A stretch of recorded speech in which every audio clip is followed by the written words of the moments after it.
The wind clawed at the tree line that morning, carrying with it the kind of silence that feels wrong. On the edge of a forgotten town, a sprawling estate stood like a fortress against the world, and inside, a family whose name no one dared to speak aloud. They called themselves the Blackwoods. To outsiders, they were ghosts. To themselves, they were kings. But kings of what? Behind those locked gates, a creed was passed from father to son, from elder to younger, a creed that demanded loyalty, obedience, and something far darker. One man's obsession with purity would twist into a legacy so grotesque it would bind generations in chains they couldn't see, until one boy, born into the very heart of it, began to question everything. What happens when the heir to a dynasty realizes the crown is poisoned? Stay with me, because the answer will take us deep into the most disturbing family pact ever kept. If you're into stories that pull you in and don't let go, the kind that make you lean closer to the screen, you're in the right place. Hit like so more people find this, subscribe so you don't miss the next deep dive, and share this with someone who loves a good, chilling, true story. All right, let's step inside the gates. The gates groaned shut behind the convoy, their iron teeth locking with a finality that seemed to swallow the outside world. Inside the walls, the air felt heavier, as if history itself pressed down. The Blackwood estate loomed ahead, its stone walls streaked with decades of rain and smoke. Every window was shuttered, every door reinforced. It was less a home than a fortress built to keep secrets in. The patriarch, Elias Blackwood, stood at the top of the steps, his coat snapping in the wind. His eyes scanned the arriving men, sons, cousins, loyal retainers, each one bound by blood and oath. No one spoke as they crossed the courtyard. The crunch of boots on gravel was the only sound, a rhythm that matched the pounding in the younger men's chests. They knew they were stepping into something irreversible. Inside, the air was thick with the scent of old wood and burning coal. Portraits of stern-faced ancestors lined the walls, their gazes following every movement, as if judging the worth of the living. Elias led them into the great hall, where a long table stretched beneath a chandelier that hadn't been lit in years. Dust clung to the crystal, muting its sparkle like a memory fading with time. At the head of the table, Elias placed a leather-bound ledger. Its pages were yellowed, edges frayed, but the ink inside was sharp and deliberate. This was the Blackwood Creed, written, signed, and never broken. He spoke of legacy, of purity, of the duty each man bore to protect the family's name. His voice was calm, but beneath it ran a current of steel that brooked no dissent. The younger men exchanged glances, some with pride, others with unease. They had grown up on these words, but hearing them now in this place made them feel heavier, more dangerous. Elias's eldest son, Marcus, stood at his father's side, silent but watchful. His presence was a warning. Loyalty was not just expected, it was enforced. Those who strayed were erased from memory. A storm rattled the windows, the wind howling like a chorus of unseen voices.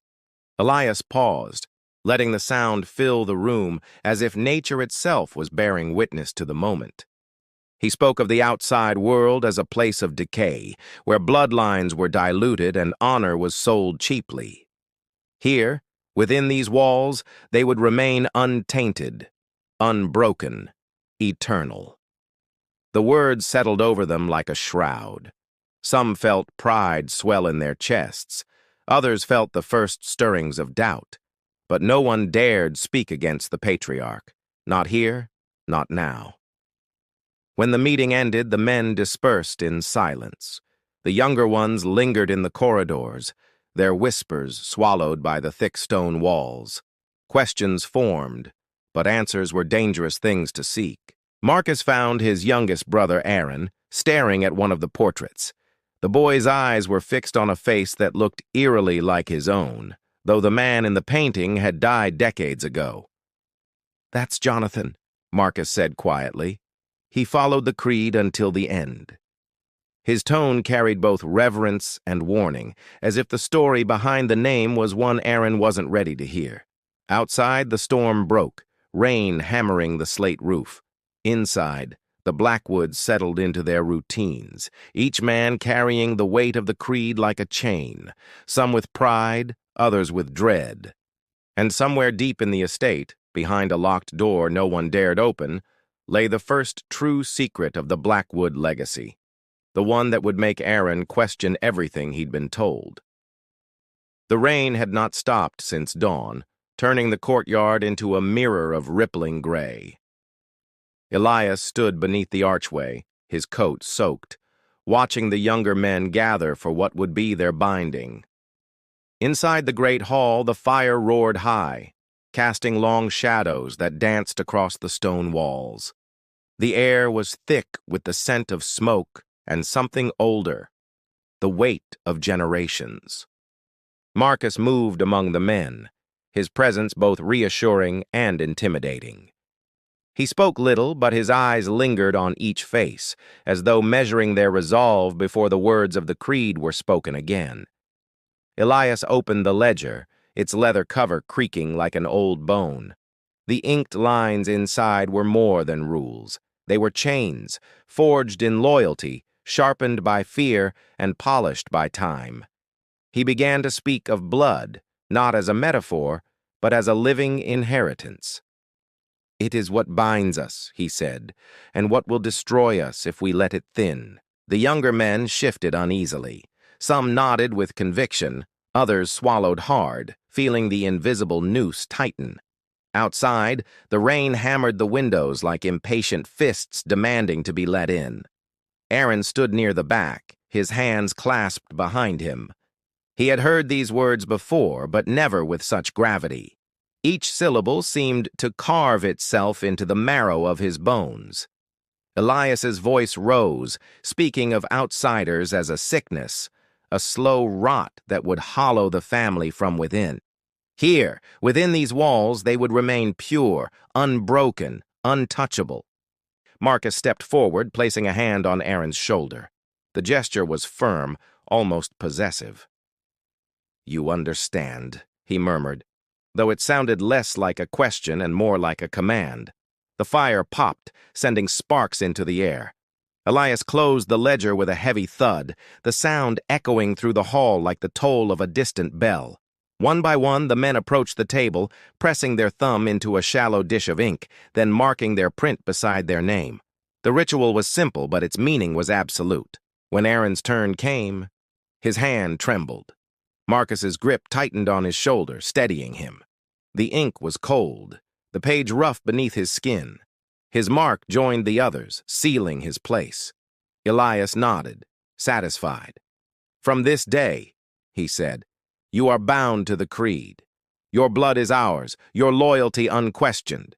Break it, and you will be forgotten." The words hung in the air, heavy and final. Aaron felt them settle into him like stones sinking into deep water, pulling him further from the surface. The men dispersed, their boots thudding against the stone floor. Some spoke in low voices, others walked in silence, each carrying the weight of what had just been sworn. Aaron lingered, staring at the ledger.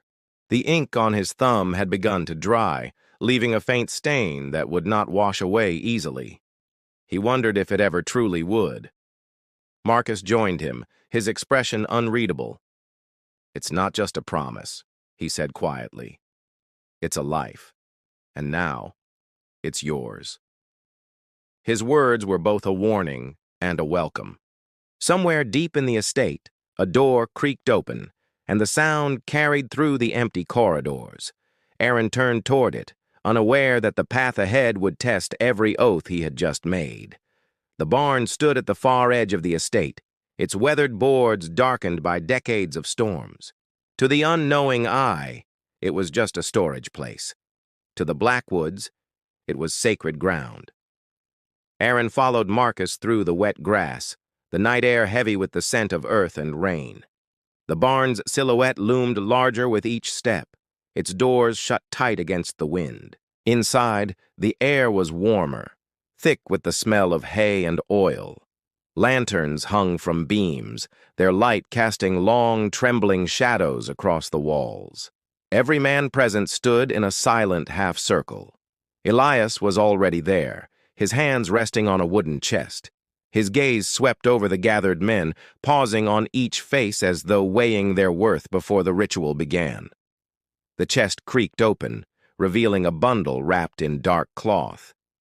Elias unrolled it slowly, revealing an old hunting knife, its blade worn but sharp, the handle polished by countless hands. "This," Elias said, "is the blade of our oath.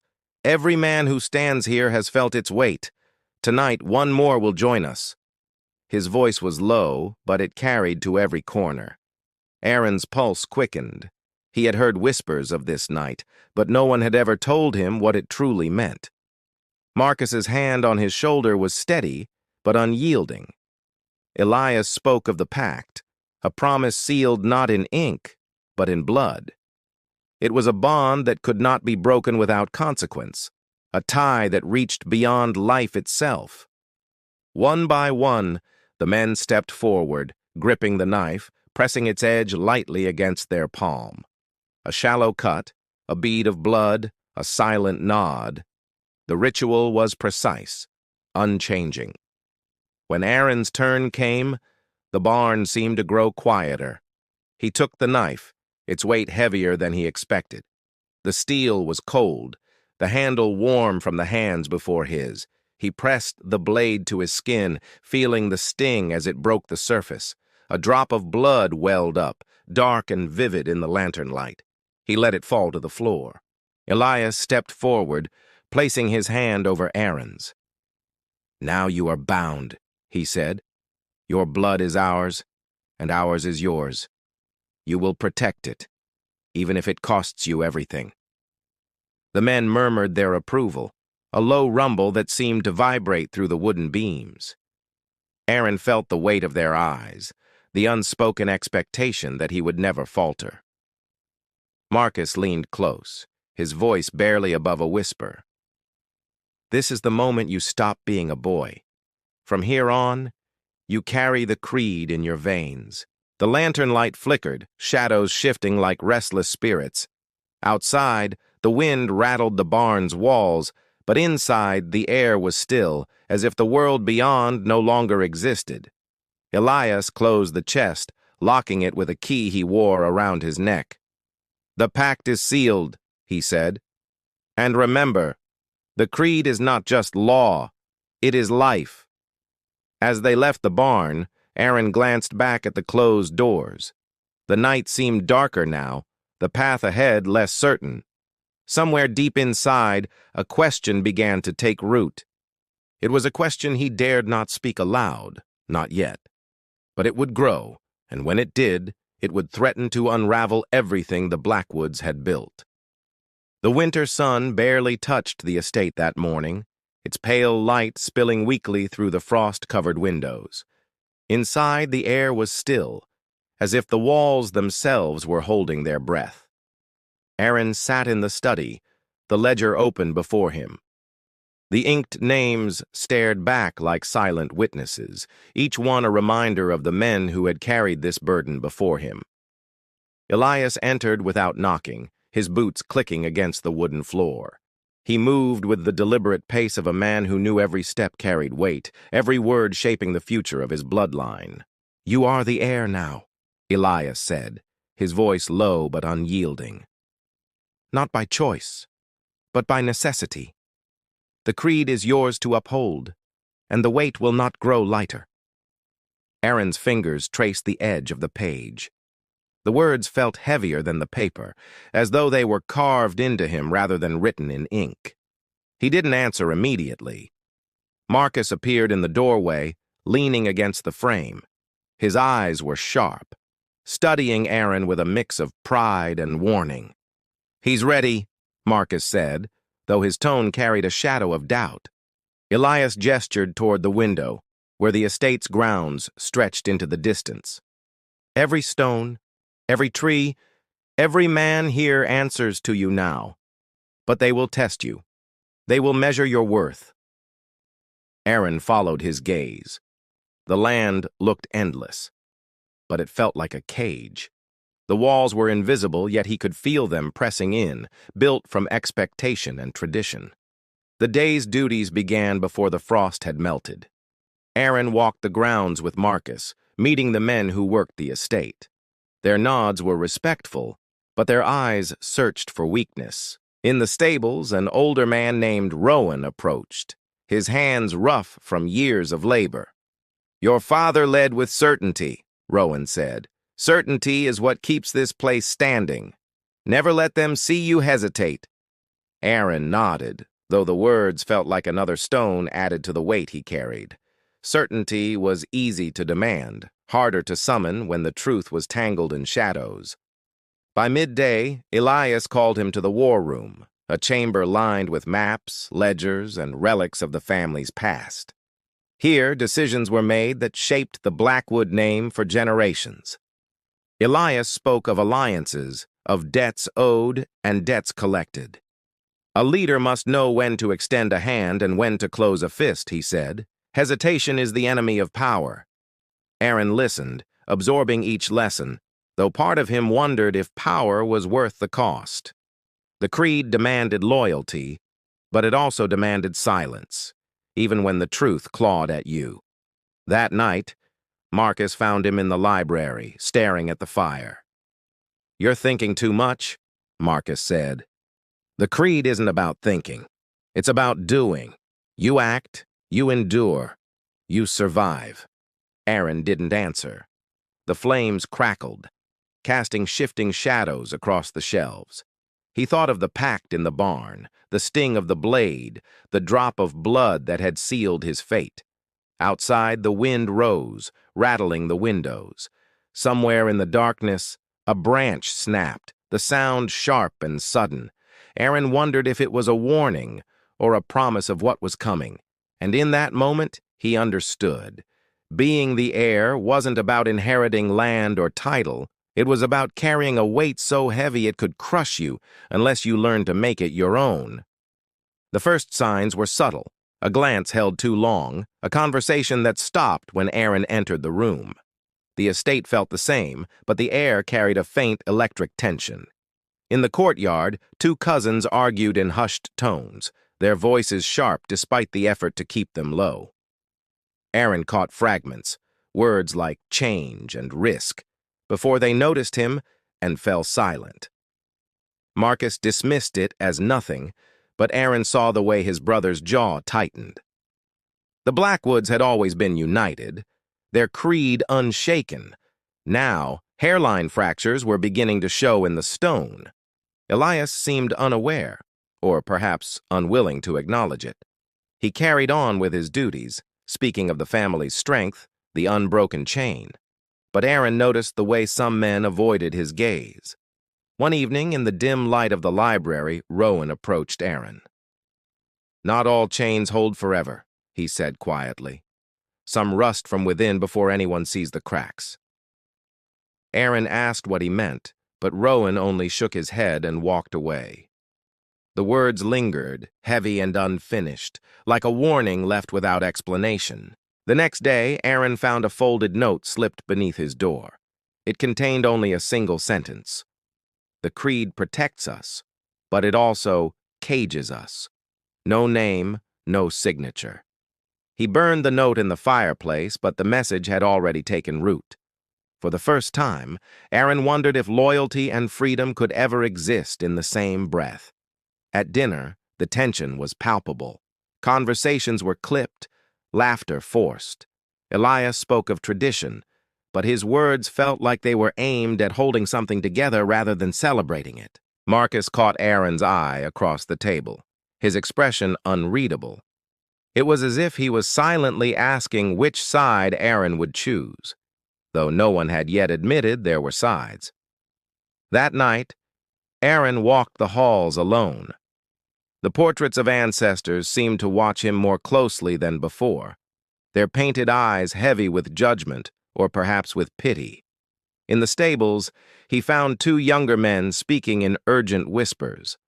When they saw him, they froze. One muttered an excuse and left. The other simply stared before turning away. The estate's walls, once a symbol of unity, now felt like they were holding in something volatile. Aaron could almost hear it, the slow, steady pressure building toward an inevitable break. Rowan sought him out again, this time in the gardens. "When stone cracks," he said, "it doesn't happen all at once. But when it does, the whole wall comes down." Aaron asked if he was speaking of the family or the creed. Rowan's answer was a faint, humorless smile. Sometimes they're the same thing. That night, Aaron lay awake, listening to the wind batter the windows. He thought of the pact in the barn, the ledger, the blade, and wondered if those bonds were meant to protect or to bind. Somewhere deep in the estate, a door slammed. The sound echoed through the halls, sharp and final. Aaron knew then that the cracks were no longer hidden, and that the breaking was coming. The night the chain broke began without warning. The estate lay under a heavy sky, clouds pressing low, the air so still it felt as if the world was holding its breath. Aaron stood in the war room, the maps and ledgers spread before him. The candlelight flickered, casting restless shadows over the faces of men who had gathered, their eyes sharp with unspoken intent. Marcus was there, but his usual calm was gone. His jaw was tight, his voice low as he spoke to a cluster of cousins. Aaron caught fragments, words like "now" and "before he knows." Elias entered, his presence cutting through the murmurs. He looked from face to face, sensing the shift in the air. "Something is moving," he said, "and I will know who moves it." The silence that followed was thick, almost suffocating. Aaron felt the weight of every gaze, the unspoken question of where his loyalty would fall when the moment came. Rowan stepped forward, his voice steady, but edged. "The creed has kept us strong, but it has also kept us chained. Some of us believe it's time to choose a different path." Elias's eyes narrowed. "The creed is the path. Without it, we are nothing." His words were iron, but Aaron saw the flicker of uncertainty behind them, like a crack in a steel wall. Marcus moved closer to Elias, his stance protective. "We can hold this together," he said, but his tone carried the strain of a man who knew the ground beneath him was shifting. Aaron's heart pounded. He thought of the pact in the barn, the ledger, the blade, all the moments that had bound him to this family. And yet, the question still burned. The first shout came from the courtyard. Boots pounded against stone, the sound of men moving quickly, urgently. The war room emptied in seconds, the air left behind charged and brittle. Outside, torches flared against the darkness. Two groups faced each other, the line between them drawn not in chalk or rope, but in blood and belief. Aaron stood at the edge, caught between them. Elias's voice rang out, commanding, demanding, "Stand with me, and the creed stands forever." Across from him, Rowan's reply was just as fierce. "Stand with me, and you stand free." The clash was sudden, brutal. Fists, shouts, the thud of bodies against stone. The air filled with the smell of sweat and rain, the sound of loyalty and betrayal colliding in the open. Aaron moved without thinking, pulling two men apart before they could do worse damage. His hands shook, not from fear, but from the knowledge that no matter what happened, nothing would be the same. Marcus found him in the chaos, gripping his arm. "Choose, Aaron. Now." His eyes were fierce, but there was something else there too. A plea, a brother's desperate hope. Aaron looked from Marcus to Rowan, from Elias to the men who had once been united. The choice was not between loyalty and rebellion, but between two futures, each carrying its own kind of ruin. The decision came like a breath drawn after drowning. Aaron stepped forward, his voice cutting through the noise. "The chain ends here." The words were simple, but they carried the weight of generations. The fighting slowed, the torches hissed in the rain. Elias stared at him, something breaking in his gaze. Marcus closed his eyes as if bracing for the world to shift beneath them. And in that moment, the Blackwood creed, unbroken for decades, shattered. The chain was gone, but the cost of freedom was only beginning to reveal itself in the silence that followed.